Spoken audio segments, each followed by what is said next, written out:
Hello student, कैसे हैं आप लोग। उम्मीद है कि आप लोग बहुत अच्छे होंगे और आप लोग यूपी बोर्ड की तैयारी भी करने के लिए अपनी जान लगा दिए होंगे। लेकिन केमिस्ट्री जो कि कक्षा 12वीं क्लास की होती है और उसे पढ़ने में तो बड़ी समस्याएं होती हैं। समय भी लगभग बीत ही चुका है और 24 फरवरी से उत्तर प्रदेश माध्यमिक शिक्षा परिषद 2025 में आप लोगों का एग्जाम डेट भी आ गया है। तो 24 फरवरी से होने वाली जो एग्जाम है उसमें 12th क्लास की हम लोग चर्चाएं करेंगे। तो 12th क्लास में जो हमारी केमिस्ट्री होती है उसको किस प्रकार से पढ़ना है, इसके लिए भी हम आपको एक शॉर्टकट पॉइंट बताने के लिए चल रहे हैं। तो शॉर्टकट करने मतलब ये है कि इंपॉर्टेंट प्रश्न की चर्चा करेंगे, कौन सा पॉइंट आएगा कौन सा नहीं आएगा, क्योंकि हम लोग पढ़ते तो बहुत कुछ है। मोटी मोटी आपके पास नोट्स होंगे, क्वेश्चन बैंक होंगे, बुक्स होंगी, क्लास नोट्स होंगे। अब इतना ज्यादा पढ़कर कैसे आप आगे बढ़ पाएंगे। और यहाँ पर तो कुछ महाशय ऐसे होते हैं जो पूरी साल भर पढ़ाई करते हैं और लास्ट में आकर के अपनी एनर्जी को स्टॉप कर देते हैं, और जो कि सबसे बड़ी गलती करते हैं। और हमारे ही प्रदेश के अंदर कुछ युवा ऐसे हैं जो कभी पढ़ाई नहीं करते हैं और लास्ट के 2 महीने पढ़ाई करके वो अच्छे अंक ले आते हैं। तो उसका क्या ट्रिक है उनके पास कि वो 6 महीने पढ़ाई नहीं करेंगे, 2 महीने घूमेंगे और लास्ट में आकर के अपना जो बोर्ड का टाइम होता है उसमें मजे से पढ़ते हैं और वो पास भी हो जाते हैं, शौक हो जाते हैं लड़के। और बॉयज का स्टाइल भी ये है। तो आज हम आपको बात करेंगे या फिर बताते हैं कि आपको 12th क्लास की केमिस्ट्री में क्या पढ़ना है, क्या नहीं पढ़ना है, कहाँ से प्रश्न आपका पूछेगा, कहाँ से नहीं पूछेगा। स्वाभाविक सी बात है कि सभी विद्यार्थी अपने पास क्वेश्चन बैंक ले लिए होंगे, मार्केट में आता है क्वेश्चन बैंक आपने खरीदा होगा। आप अपने क्लास टीचर्स के जो आपके क्लास नोट्स हैं आप उसको रखे होंगे, बहुत बढ़िया है, आप उसके साथ भी तैयारी करें। लेकिन हम जो पॉइंट आपको बताने जा रहे हैं उसको भी आप जरा गौर करें, मिस करेंगे नुकसान होगा। 35 नंबर की बात करेंगे क्योंकि ये पहला वीडियो रहेगा 12th क्लास की केमिस्ट्री के लिए। इसमें हम 35 नंबर की बात करेंगे और क्या क्या पढ़ना है उसको समझेंगे और किस तरह से पढ़ना है ये भी समझेंगे। तो हम लोग शुरू करते हैं बिना किसी आपके समय को गंवाते हुए। सबसे पहले बात करते हैं कि जो आपका पेपर है वो केमिस्ट्री का है, अर्थात रसायन विज्ञान का है और कक्षा 12 का है। तो इसमें अगर हम लोग बात करते हैं तो हम लोग इसमें केवल 35 अंक की बात करेंगे। 35 अंक लाने के लिए आपको क्या क्या पढ़ना होगा। तो पहले बात करते हैं पहले चैप्टर की, जो कि पहला चैप्टर आपका आता है इसमें विलयन। रासायन विज्ञान का जो पहला चैप्टर है वो है विलयन और यहां से आपको मिलता है 8 अंक। इस चैप्टर से 8 अंक आते हैं, बहुविकल्पी भी आएंगे, अतिलघु भी आएंगे, लघु भी आएंगे और दीर्घ भी आएंगे। तो हम लोग बात करते हैं कि क्या क्या पढ़ना है। तो इस चैप्टर में विलयन वाले पार्ट में आपको सबसे पहले याद कर लेना है राउल्ट का नियम। राउल्ट का नियम आपको छोड़ना नहीं है, इसको रट लेना है अच्छे से, जितना शॉर्ट हो सके। डिफिनेशन ही याद करना है, आपको स्टोरी नहीं लिखनी है। रासायन विज्ञान में स्टोरी मत लिखा करिए, उसकी प्योर डिफिनेशन लिखिए, जो प्योर डिफिनेशन होता है उसको लिखिए। तो राउल्ट का नियम आपको पहला तैयार कर लेना है, ये आपका हो जाएगा। दूसरा आपको इसमें तैयार कर लेना है क्वथनांक, क्वथनांक व हिमांक में अवनमन बहुत इंपॉर्टेंट टॉपिक है और इंपॉर्टेंट पॉइंट भी है। इसके बाद आप प्राशरण दाब पढ़ेंगे, प्राशरण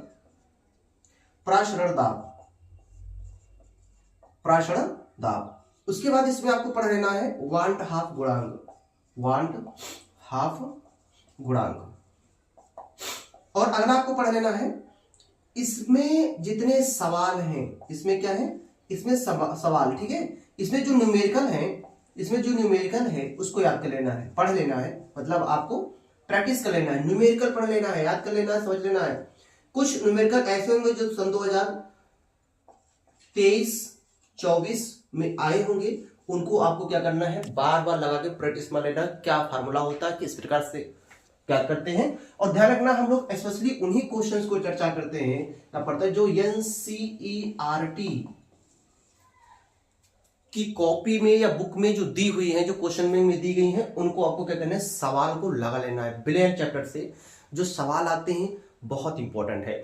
तो इसमें ज्यादा आपको कुछ नहीं, डिफिनेशन प्लस न्यूमेरिकल है ना। विलयन में जो चैप्टर है जहां से आपको 8 अंक मिल रहे हैं, यहां से आपको केवल क्या पढ़ना है, डिफिनेशन प्लस न्यूमेरिकल। अच्छे से तैयार कर लेंगे तो 8 नंबर आपको कहीं जाएगा नहीं, बहुत इंपॉर्टेंट टॉपिक होता है। उसके बाद आपका जो दूसरा चैप्टर है जिसका नाम है विद्युत रसायन। विद्युत रसायन से कितने अंक आते हैं, यहां से आपको 7 अंक मिलते हैं। विद्युत रसायन से आपको कितने मिलते हैं, 7 अंक मिलते हैं। इसमें कौन कौन चीजें आपको पढ़ना है। पहला बात आपको पढ़ना है चालकत्व, चालकत्व आपको पढ़ लेना है। दूसरा पॉइंट इसमें विशिष्ट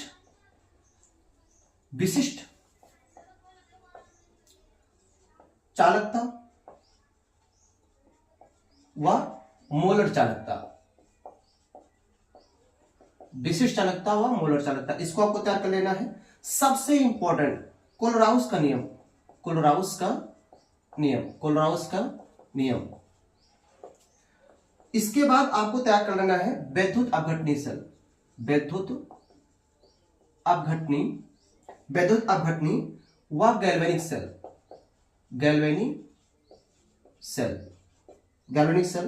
इसके साथ में सेल का विद्युत वाहक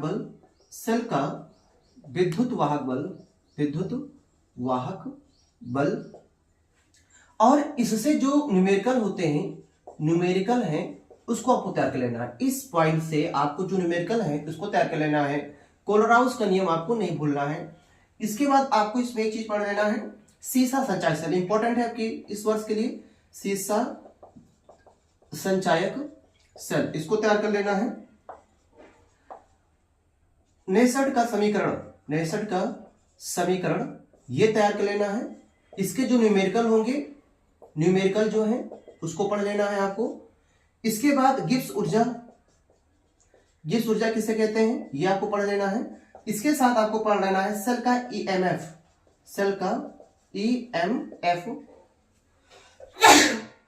माफ कीजिएगा। उसके बाद संचारण,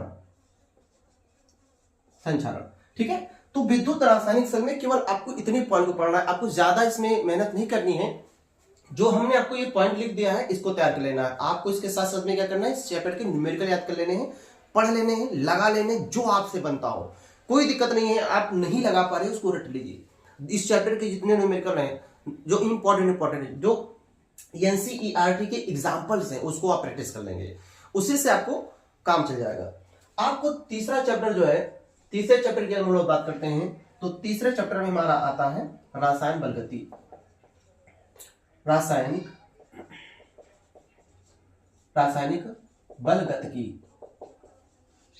यहां से आपको 7 अंक मिलते हैं। इसमें क्या तैयार कर लेना है, सबसे हॉट लेशन अगर रसायन विज्ञान में अगर कोई है तो आपको ये समझ में आएगा। आपका आता है अभिक्रिया का वेग। पहली चीज आपको तैयार कर लेना है, अभिक्रिया का वेग किसे कहते हैं। दूसरी पॉइंट आपको याद कर लेना है, अभिक्रिया को प्रभावित करने वाले कारक, प्रभावित करने वाले जो कारक हैं। आपको अगला तैयार कर लेना है कोटि और आणविकता में अंतर, कोटि और आणविकता में अंतर। अगला आपको तैयार कर लेना है समाकलित वेग समीकरण, समाकलित वेग समीकरण और अर्धायुकाल, और अर्धआयुकाल। ठीक है, ध्यान रखना है कि आपको इस चैप्टर का जो समाकलित वेग स्थिरांक होता है वो कौन सा आपको सॉल्व करना है। एक होता है शून्य कोटि की अभिक्रिया, शून्य कोटि की अभिक्रिया, और दूसरा जो आपका है वो प्रथम कोटि की अभिक्रिया, प्रथम कोटि की अभिक्रिया। और इन दोनों से जो न्यूमेरिकल होंगे, जो न्यूमेरिकल है उसको तैयार कर लेना है, जो न्यूमेरिकल है उसको क्या करना है, तैयार कर लेना है। प्रथम कोटि की अभिक्रिया और शून्य कोटि की अभिक्रिया से जो न्यूमेरिकल होते हैं उसको भी आपको क्या कर लेना है, तैयार कर लेना है। एक सबसे इंपॉर्टेंट पॉइंट इसमें है जिसको लोग कहते हैं सक्रिय ऊर्जा। ठीक है, सक्रिय ऊर्जा, ये आपको क्या कर लेना है, तैयार कर लेना है। 3 चैप्टर हैं, यहां से आपको 7 अंक मिलते हैं।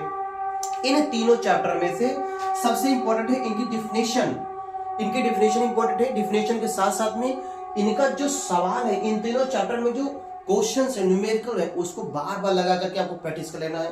न्यूमेरिकल बहुत पूछता है इससे, तो न्यूमेरिकल पूछता है डायरेक्टली उठा के पूछ लेता है, तो इन तीनों चैप्टर से आपको क्या कर लेने हैं, ये तैयार कर लेने हैं।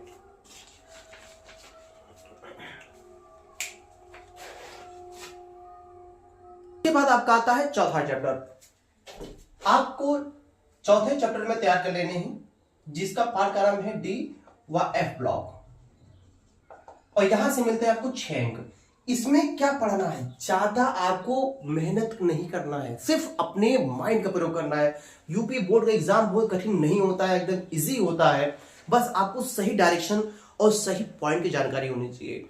आप क्वेश्चन बैंक उठा लाते हो, एक तरफ से पढ़ना शुरू कर देते हो, ये नहीं समझते क्वेश्चन बैंक में क्या पढ़ना है क्या नहीं पढ़ना है, ये आप नहीं सोचते हो। वही चीज मैं इस वीडियो में बता रहा हूं कि क्या आपको उस क्वेश्चन बैंक में पढ़ना है और क्या नहीं पढ़ना है। दूसरी चीज आप समझना है कि डी और एफ ब्लॉक में जो इंपॉर्टेंट पॉइंट होते हैं, सबसे पहली चीज इसका सामान्य परिचय पढ़ लेना। डी ब्लॉक क्या होता है, एफ ब्लॉक क्या होता है, किसे कहते हैं, है ना, ये सामान्य परिचय, सामान्य परिचय पढ़ लेना है। दूसरी इसमें इसके इलेक्ट्रॉनिक विन्यास,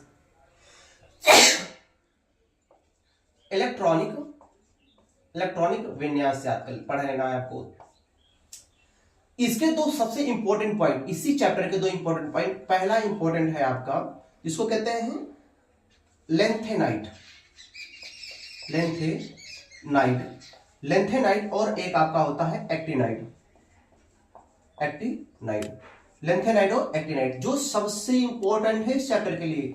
डी ब्लॉक और एफ ब्लॉक का सबसे इंपॉर्टेंट पॉइंट लेक्टेनाइट और एक्टिनाइट है। इसमें क्या पढ़ना है, इनका क्या क्या पढ़ना है, ध्यान रखना। सबसे पहली चीज इस पे पढ़ना है इसका इलेक्ट्रॉनिक विन्यास कैसे किया जाता है, इन सबका इलेक्ट्रॉनिक विन्यास कैसे किया जाएगा, तो आपको पढ़ना है इसका इलेक्ट्रॉनिक विन्यास कैसे किया जाता है। इसी से पढ़ा जाता है कि इनका ऑक्सीकरण अवस्था क्या होता है, बहुत इंपॉर्टेंट है। ऑक्सीकरण जो अवस्था होता है वो कैसे इसका ज्ञात किया जाता है। इसी चैप्टर को आपका तैयार करना होता है रासायनिक अभिक्रियाएं। इस पॉइंट का क्या पढ़ना होता है, रासायनिक अभिक्रियाएं, कौन कौन सी रासायनिक अभिक्रियाएं इसमें संपन्न होती हैं और इनके गुण क्या है, और इनके प्रभाव क्या होते हैं। ठीक है, ये सारी चीजें क्या करना है, लेंथेनाइट और एक्टिनाइट की पढ़ लेना। ज्यादा नहीं, आपको लॉन्ग नहीं लिखने हैं। कहने तात्पर्य है कि 100 से 150 शब्द लिखने होते हैं। लॉन्ग क्वेश्चन के जो आंसर होते हैं वो 100 से 150 से 160 भी कह सकते हो। तो आप अगर 150 में लिखते हो तो बहुत ही बढ़िया रहेगा, और कॉपी अच्छे से लिखोगे तो कॉपी फिल भी हो जाती है। ठीक है, इसमें आप इतना पढ़ लेंगे। उसके बाद आपका जो 5वां चैप्टर आता है जिसका नाम है उपसाह संयोजन यौगिक, उपसाह संयोजन यौगिक। ठीक है, यहां से आपके आते हैं 7 अंक मिलते हैं। इसमें क्या पढ़ना होता है, तो इसमें सबसे पहले पढ़ना होता है IUPAC नाम। उपसाह संयोजन यौगिक के हम IUPAC नाम कैसे करते हैं, कैसे लिखते हैं। दूसरी चीज आपको पढ़ना है इसका आबंधन कैसे होता है, या आबंधन किसे कहते हैं। ठीक है, इसी के अंदर अगला पढ़ना होता है बर्नर का सिद्धांत, और इसी के अंदर आपको पढ़ा जाता है जो त्रिविमीय समवायिता होता है, त्रिविम समवायिता पढ़ते हैं। धातुओं का निष्कर्षण कैसे किया जाता है, धातुओं का जो निष्कर्षण होता है, निष्कर्षण पढ़ा जाता है। इसी में उपसाह संयोजन का महत्व भी आपको पढ़ना पड़ता है। सबसे खास चीज इसमें इसके जो चुंबकीय गुणधर्म और आकृतियां कौन कौन सी होती हैं। तो यहां पर आपको जो होता है इसके जो समवायिता होती है, ध्यान रखना है। इसके जो समवायिता होता है, ये त्रिविमीय समवायिता की बात करते हैं, ये बहुत इंपॉर्टेंट होता है। त्रिविमीय समवायिता पूछता है, 2 विमीय समवायिता पूछता है, 4 विमीय पूछता है।